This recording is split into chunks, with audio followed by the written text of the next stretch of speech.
Well, ladies and gentlemen, we are still following the situation in Canada with the Canadian election happening on April 28th and the overwhelming sentiment, at least on Polymarket and some of the other betting sites, along with pollsters saying Mark Carney is clearly the favorite over Pierre Poilievre.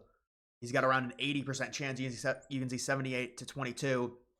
Now they've got it to where it's a province by province thing, and you can see the more conservative provinces, Alberta, certainly going to be voting for Poilievre, Saskatchewan as well, Manitoba, about a 67% chance for conservatives, and British Columbia now trending to the Liberals. Not surprising there. But overall, just taking a look at the seats, they've got the Liberals with around 174. They've got the Conservatives at 137. I believe it's 172. Yeah, 172 for the majority. And so Liberals would get the majority in this scenario. Seems like all of the more liberal parties, like the New Democratic Party, are kind of coming together and forming this coalition to vote for Carney to keep the Conservatives from having the majority in Canada. And this is just the reality. A lot of people are wondering, saying, how is this possible? When you look at the dynamics of Canada, all of the Liberal leadership forcing Trudeau out, extremely unpopular. Now they install Carney in, who's like this former banker. He was the head of the Bank of England. How is this even possible? Well, Canada is just very liberal, and you give it long enough time period in terms of a cooling down after Trudeau removes himself and steps down, and this is what you get. And you also get, obviously, Donald Trump talking about, or you could argue joking about, annexing Canada. It's galvanized the Canadians together. We understand that, and it's creating this dynamic to where they view the Conservatives in a similar light as Trump, considering Trump is a Republican, and it's created this galvanization of Liberals within Canada to come together, no matter which party they are, and vote for Carney to keep the Conservatives from having majority power within their parliament.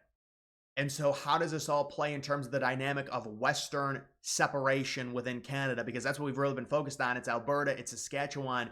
Well, now there's this new poll that I just saw in relation to Western separation, that maybe Saskatchewan might have more residents that are ready to separate than Alberta. And so you can see it is a very complicated situation in terms of separation, because it's multifaceted, right? And you can take a look at this article, and I've already read this article. It summarizes the issue with the provinces in terms of them seceding. They say, well, the number one step, as outlined in an act that was put in place in response to the secession attempt by Quebec in 1995. And it states that you need to have a majority, and it's not really outlined the exact majority. Is it a simple majority? Is it 60% of people that vote for it through a referendum? That's why Danielle Smith, the premier of Alberta, came out and said that we would be looking into forming a panel to discuss the possibility of having a referendum if the election goes a certain way. Basically saying if Carney wins, which if you look at the betting, if you look at some other stuff, right now he's projected to. I'm not saying he's going to. I'm not a Canadian. I do not live in Canada, so I don't really know the actual vibe and feel of the country. But I just go by betting. I go by the numbers. It's about, you could argue at this point 80-20, 75-25. And they're likely to get a majority as well. And so if that happens, that's when the panel would be formed to have a referendum in Alberta. And so right now it says, and this was a poll that was done last week. And when was this done? See, this is April 9th. So this was yesterday this came out. So this is a brand new poll that came out last weekend. 33%. I don't know why they have percent spelled out like that, but 33% of Saskatchewan residents and 30% of Alberta residents vote in favor of separation, which is interesting. Now, I've put it at around 40%. I mean, this is just one single poll. I've seen polls for Alberta where it's about 40%. You could argue 35-30. But, right, this would not be the adequate amount in terms of separation. You would have to get a much higher number in terms of a referendum. Obviously, if 30% or 33% vote to separate from Canada, it's not going to happen. The point is, there's going to be a lot of a lot of conservatives within Alberta, especially, getting very angry if Carney wins. And so if there's a snap referendum and he's already at what, 30, 35, 40% that want to separate.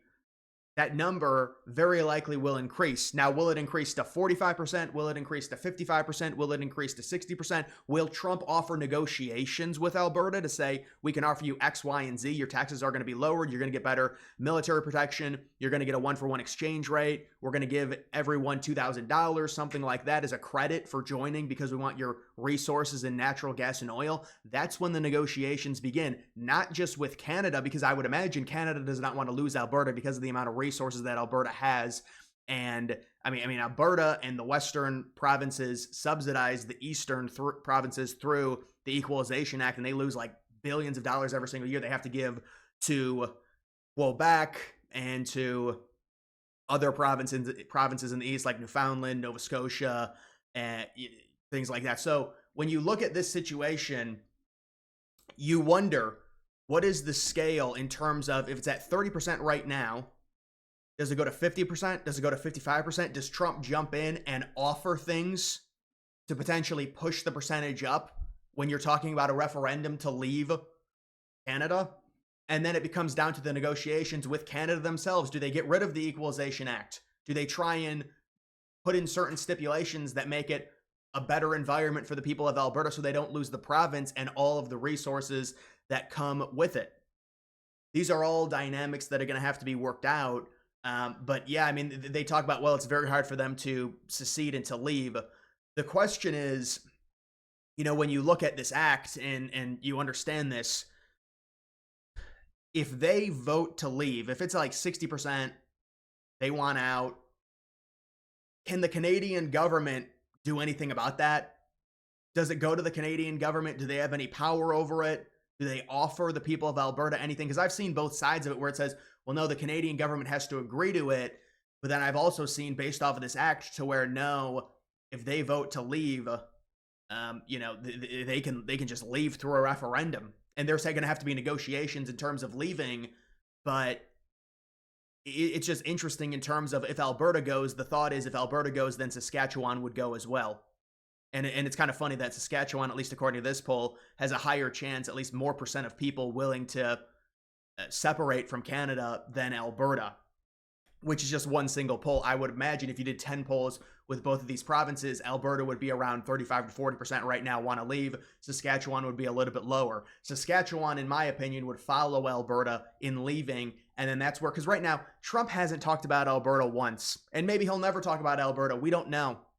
Depends on who wins the election. If Paul Vier wins, this is a moot point. They're not going to leave. There's no reason for them to leave. Now, maybe like 20, 30 years down the line, if it gets back to liberal leadership and they're not able to, the Conservatives are blocked from implementing anything, then you're talking about maybe then.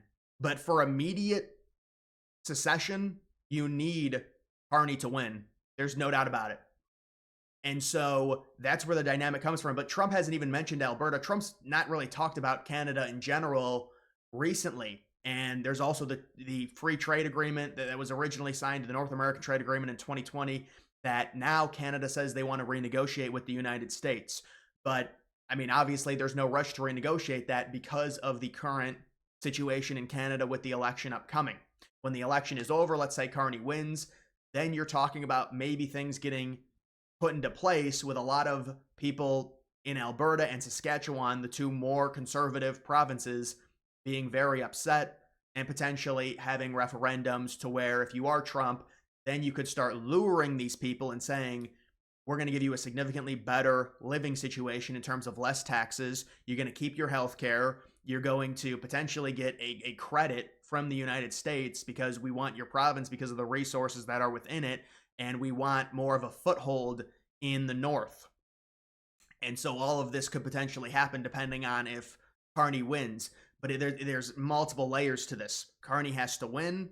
There has to be a referendum. Enough Albertans have to be angry enough to be wanting to vote for secession. Donald Trump and the United States may also have to entice them with an offer. This is like Greenland to a degree. Now, there's clearly things different. Greenland, there's only 57,000 people. I said Trump should just bribe all the officials. I mean, with Greenland, I would stop with this whole charade and just start bribing the officials, and then the officials will convince the citizens and they'll be on board. It really shouldn't cost that much money. We need Greenland. It is a national security threat. China is cutting off our access to rare earths because of this trade war, so we're going to need Greenland. Go bribe the officials. Who cares? So that's what I would do. But when it comes to this, yeah, I think, again, it's the dominoes to where if Carney wins, then you start enticing the people of Alberta to join the United States because we want the access. I mean, we become energy independent with the amount of natural resources that Alberta has. Absolutely. Energy independent. We're not relying on anyone. And so that's so key. And Trump has to make sure Americans understand that. And also the people of Canada, the people of Alberta especially, this whole idea of building a Western empire within Canada. I'm not the biggest fan of adding territory just because I think it waters down the United States to a degree. I understand the idea of conquest. And when I was younger, I liked that more.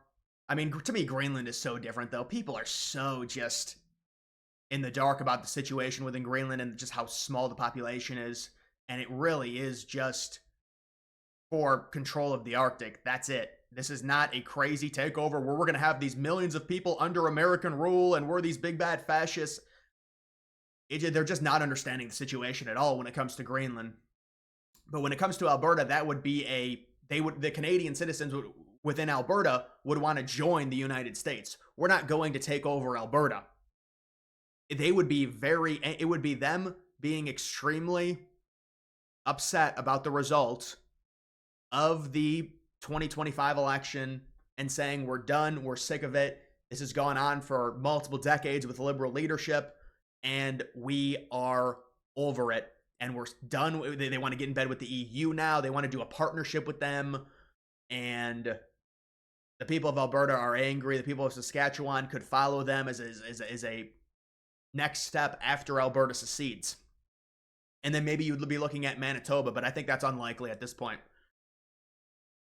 But who knows? I mean, nobody really knows for sure, but I mean, Manitoba probably is going to go conservative. That's not to say, I mean, just look at the population difference. Alberta, 37 seats, Saskatchewan, 14 seats, Manitoba, 14 seats, British Columbia, 43 seats. I mean, the Western Empire would be Manitoba, Saskatchewan, Alberta, British Columbia, the 3 territories, Yukon, Northwest Territories, Nunavut. And then we would leave we'd leave Quebec, we'd leave Ontario, we'd leave New Brunswick, we'd leave Newfoundland, we'd leave Nova Scotia, we'd leave these islands, Prince Edward Island. All of that would stay within Canadian hands, but then that is another nuanced point to where that makes Canada unstable, to where if a liberal takes control, they would want to take all of it. That's why I would say, listen, I would be hands off with Canada unless they engaged. If they want to engage joining the United States, or listen, you know what can happen? We can do an economic deal with Alberta, although honestly, we would like to add Alberta as a voter bloc because they're conservative. I know there's all these people, well, no, they're not really conservative. No, they are conservative. And so they would be 9 electoral votes for us. They would be 2 senators. They would be a governor, all Republican. But even if we didn't add them, they become independent and we get a much better trade deal with Alberta in exchange for military protection if they become independent from Canada. It allows them to not adhere to the ridiculous regulations that the Canadian government has put on them in terms of the climate. It's absurd when you compare them and their CO2 emissions to the United States, to China. And so that may be a reason for them to go independent and not join the United States. Because again, I understand the whole idea. We don't want to water down the United States by adding all of these extra territories to a country and you lose the actual essence of the country. Although there's a much bigger issue in terms of immigration, in terms of that happening, as Europe can attest to. But either way, it's interesting to talk about. We'll have to see. All I can say right now is you look at this, it's I mean, it is where's the actual data on this? Do they not have the? Oh, here it is right here. So I mean, you can see Trump's inauguration day, Paul Vier, 83% chance. completely flipped. 83% chance. Now Carney's almost at an 83% chance. It's almost a full 180 in odds. And I've already mentioned why that is the case. I'm sure people understand. It's a combination of things. People blame Trump. They'll say, well, his annexation antics caused this. A little bit more complicated than that. But either way, guys, that is going to do it for this video. Make sure you follow me on X. Link to that's always in the description.